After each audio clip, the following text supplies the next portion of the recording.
कृष्णा अल्लाबरू का आपने ये बयान सुना, वो कह रहे हैं कि भाई ऐसी सीटें हमें नहीं चाहिए जिस पर कांग्रेस हार जाए। तो इस बयान के मायने क्या है?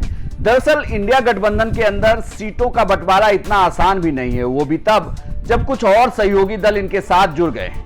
लेफ्ट के साथ साथ इस बार वीआईपी, जेएम और पशुपति पारस की पार्टी भी एंट्री ले चुकी है।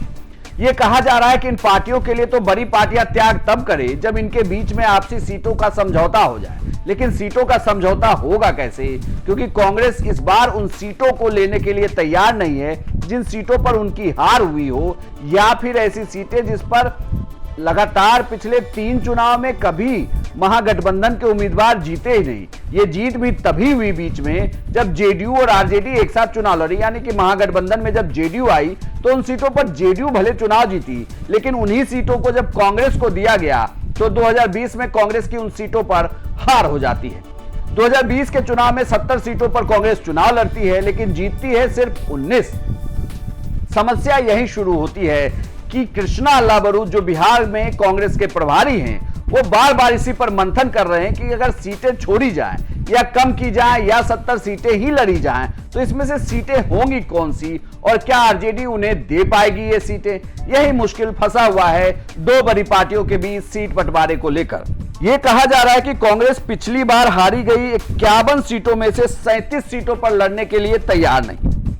37 सीटों में से 21 ऐसी सीटें हैं जिन पर 2010 और 2015 दोनों ही विधानसभा चुनाव में आरजेडी और कांग्रेस समेत महागठबंधन के उम्मीदवार जीते नहीं। 15 सीटें ऐसी हैं जिन पर 2015 में जेडीयू महागठबंधन के साथ चुनाव लड़कर जीता, लेकिन 2020 में जब इन सीटों पर कांग्रेस लड़ी तो वो सीटें चुनाव में हार गए।